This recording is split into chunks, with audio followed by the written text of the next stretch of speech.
All right, before we dive in, ask yourself this. Can a license plate prove who is actually driving?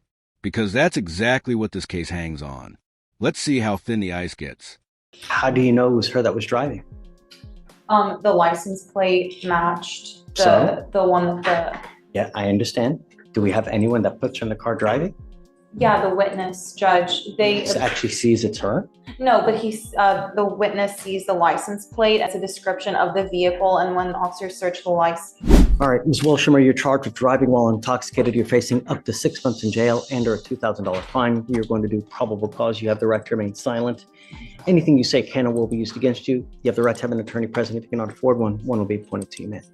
I see that you're also charged with failure to comply with duty and striking an unattended vehicle as well. You're also facing up to 6 months in jail and or $2,000 fine on that one as well. Okay. 2 misdemeanor charges, both serious. 6 months jail time on each. But remember, just because it's charged doesn't mean it's proven.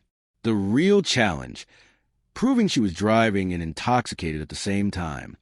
On October 31st of 2024, officers received a call for service regarding an intoxicated female driving a white BMW that hit several vehicles on a public roadway. Upon arrival, officer made contact with the wheel witness, who advised that the defendant hit a Subaru on the 11700 block of Idlebrook in Harris County, Texas.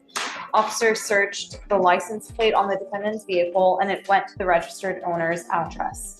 Upon arriving at the residence, officer observed a white BMW matching the description and noticed fresh damage on the front passenger side of the vehicle.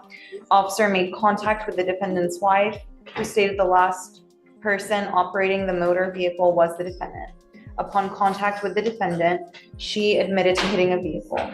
HGN was attempted, but the defendant was unable to follow simple directions, and the officer was unable to get accurate results, and the defendant refused other SFSTs.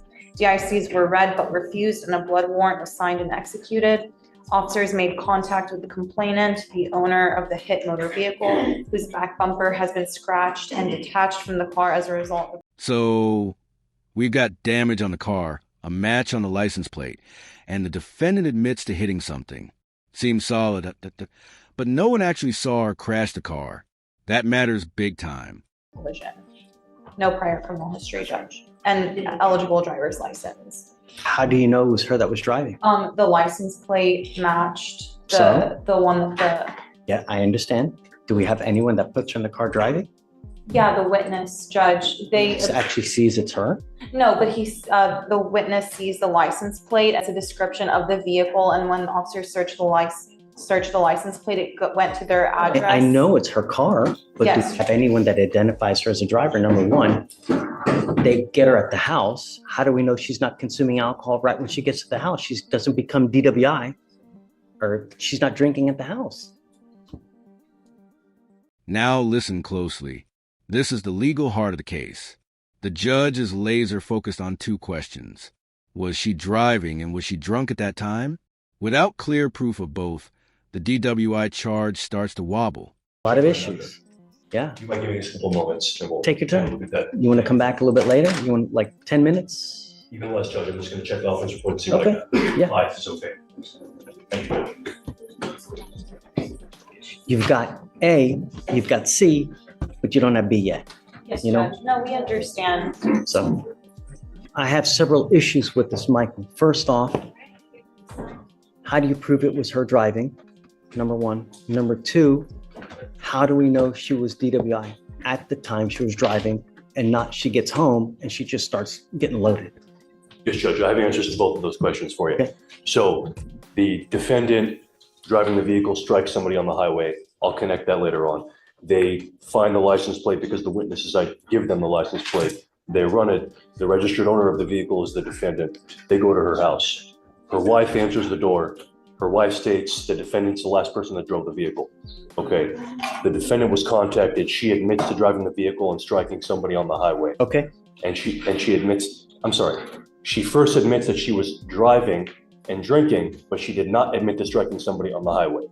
Later on, when she gets to JPC, she admits, okay, I was drinking, but I didn't strike somebody on the highway.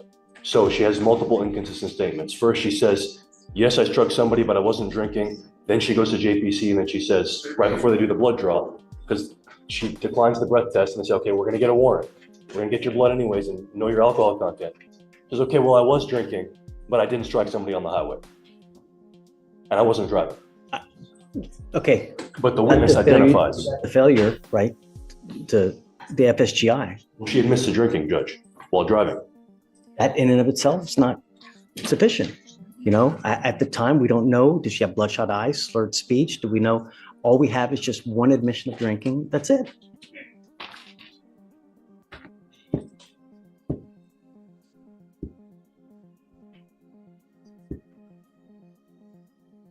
Finally, a real eyewitness moment. A woman barefoot, slurring, acting erratic. That's strong testimony. But here's the catch. The witness never officially ID'd her. Is that a loophole the defense can drive through? So one of the witnesses, Judge, that observed her strike the vehicle, because they did observe her in the vehicle after the strike before she left. She states in a voluntary statement, older white lady in BMW, acting crazy, rear ends a Subaru, got out of the car, slurring her speech, barefoot, stating she was trying to get home. You give me any indication that she leads you to, yes, Judge, just to believe that she's intoxicated, that you have objective facts, that's something else. there's a written statement in the offense report, Judge, from a witness. Counsel, did you want to state anything? No, one Judge. Did you want to say anything? No, Judge, I mean, I just agree with you. I think it's hard, again, put her behind the vehicle. They say they have a witness. The witness never really ID'd her, gave her just kind of a description, but didn't really ID and say, you know, the officer never brought her to the scene. That's the first. And there it is. Probable cause. The bar is low, just enough to move forward, not enough to convict. This judge knows the difference. He's sending it to court, but not without raising every red flag in the book. Or anything like that. Two different admissions, though. That's how we connect that, right? And then my other concern was whether she was intoxicated, right? Because we have a disconnect there, but we have witnesses that see her in a certain way that will lead us to believe as to why. So, all right. She's going to dispute that she admitted. Sure. Judge, but still, This is just a mere probable cause hearing, right? Just to determine whether there's enough to go forward. It by no means does it mean that you're guilty, just enough to go forward. Is it enough to find you guilty beyond a reasonable doubt? Perhaps not. Perhaps, I don't know. You know, evidence will point to whose side is correct, because I wasn't there. Mr. Caraba wasn't there. Michael wasn't there. But evidence will lead us to believe. I mean, there should be videos, dash cam, you know, videos of you on the night in question, and all that will tell us whose side is correct. It will take a while, but in the interim, don't consume alcohol. Don't use illegal drugs, and I'm going to test you like crazy. If I find that you're consuming alcohol or any illegal drugs, I will put you in jail. You will not get any more PR bonds. Do you understand? Yes. Michael, do you see any prior DWIs? Checking now, Judge. Do you have a valid Texas driver license, man? Do you have valid liability insurance in your Yes. name? Okay. As long as you have both, you can continue to drive. But like I said, no alcohol, no illegal drugs. She's got no criminal history, Judge, and her Okay. driver's license is currently eligible. All right. So for now, you have a lawyer. Because you have a lawyer, we will waive your appearance. You don't have to waste your time coming to court, but you must stay in touch with counsel, and he'll tell you if and when you have to come back to court. If he tells me he can't get a hold of you, we will issue a warrant for your arrest. So don't pick up any new cases. Don't use. Stay in touch with counsel, and we're good. Give me questions. All right. We'll have you sign a wreath of Victoria. We'll have you get with pretrial, and then you're free to go after that. If I may say one thing, I like your jacket. Thank you. Take care. Thank you, Judge. Are you familiar with what happened? Do you know anything about this case? First off, let me say thank you for coming. I appreciate that you're here. He's charged with driving while intoxicated. He's facing up to 6 months in jail and or a $2,000 fine. We've done probable cause. I have found that probable cause exists. Do you want to hear it? Okay. Do you mind again, please? Yes, Judge. Thanks. On October 21st of 2024, at about 11:23 p.m., officers conducted a traffic stop on the defendant's motor vehicle after observing it to be traveling 35 miles per hour in the center lane of a freeway in Harris County, Texas, failed to maintain a single lane of traffic upon exiting the freeway, and driving with expired registration. Upon contact, officers observed the defendant to be the driver of the vehicle. officers observed a very strong odor of marijuana to be coming from the vehicle and saw a partially smoked marijuana joint on the center console. Officers observed the defendant to have red glossy eyes and dilated pupils. SFSTs were conducted, 0 out of 6 HGN, but officer believed the defendant to show a lack of convergence, which is indicative of cannabis usage. 5 out of 8 walk and turn, and 2 out of 4 one-leg stand. DICs were read, and the defendant consented to breath and blood. The breath was 0.00, and blood was drawn. The defendant does not have a driver's license. That's what's happened.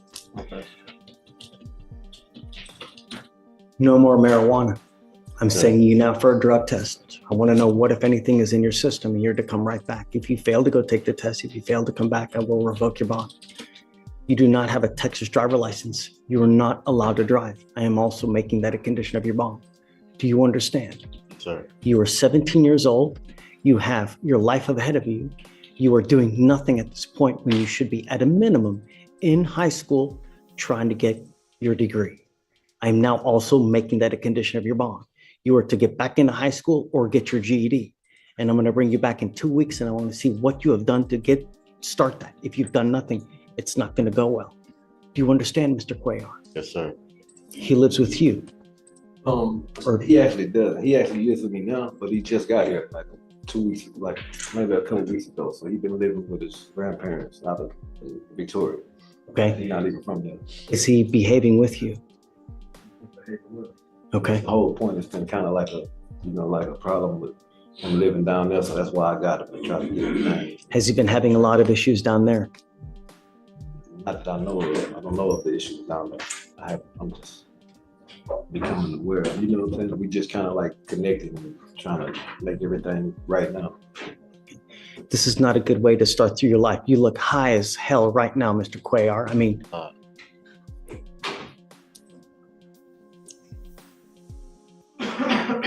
I want you to start working education, and I'm going to keep you extremely close to me. Now, the tone totally shifts. This isn't just Lute's life. The judge's message to the 17-year-old is clear. You mess around, I'll lock you down. But if you shape up, we'll help you climb out. Tough love in real time. I'm going to make sure that you do not pick up any new cases, and the system is not going to fail you here. Do you understand? If I have to keep putting you in jail to make sure to get you to understand, we're going to do that. But you will leave here a success. You're not going to leave here worse off than you came. Do you understand? Okay. Would you like me to appoint him a lawyer? Okay, I'm going to appoint him a lawyer, but I'm going to send him for a drug test. I want to know what, if anything, he's going to test positive for. And we'll have him come right back, and then I'll momentarily have him talk to a lawyer as well, and then we'll discuss the bond conditions as well. If you have any issues with him, just let me know, and then I'll take care of it for you. All you got to tell me is what's going on. He starts acting a fool, tell me, and I'll straighten everything out for you. Okay? Before you leave, I'll give you my card as well so that you can get in contact with us. All right? Okay. Mr. Cuellar, how old are you? How old am I? Yeah. 17. Okay. You've heard every other 17-year-old what I've said to them here. Sorry. It applies to you as well. This system will not fail you, and we want to make you leave better than you came here. So you will be expected to fulfill conditions that we put on. And if you don't, we have one place for you. Do you understand? Yes, sir. The dope stops today. I will test you 40 days from today. Police, he just tested positive for marijuana or anything else? Where? Alcohol as well. Now I'm putting a monitor on you so I know that you're not consuming alcohol. I don't drink. I just took a shot for my friend's birthday. Okay. No alcohol. I don't even like drinking. Okay. No alcohol. Do you understand? If I find that you're consuming alcohol, if I find that you're consuming illegal drugs, you smoke marijuana, I will put you in jail. I will test you 40 days from today. And I'm not going to take excuses that I was in a car, everybody else was smoking, I went to a party, I don't care. If you put yourself into that situation, only one thing's going to happen. Stay away from it, not while this case is over with, until this case is over with. I'm going to bring you back in 2 weeks, and I want to see what you've done to either get back into high school or start working on your GED. That means enrollment. And I will give you a list of places here before you leave, so you know where to go to start looking into, to start calling around to get your GED. If you fail to do that, it's not going to go well here. Do you understand? Sir. Look on the TV. That's John. He's been appointed to represent you. That is your lawyer. It is your responsibility to stay in touch with him. If he tells me he can't get a hold of you, if you pick up a new case, you start acting a fool in the free world, I will take the free world away from you in a second. All I want you to do is not act like a child. You act like a child, I'll put you over on my knee and I'll spank you like a child, but I'll do it with a ton of jail time. Do you understand? The day of you being a child is over. You are now an adult and you will be treated like an adult. If you play stupid games, you win stupid prizes. All I want you to do is leave better than you came here, and I'll do everything in my power to make it happen. Sir. Okay. Can you print me out that list form, please? Yes. All right. So I'm going to have you sign a receipt with Victoria. You'll meet with Felicia for all your conditions, and then you're off on your way. We'll roll your court costs so you won't pay. Judge, is the reset on the 22nd? Say it again. The reset 2 weeks on the 22nd?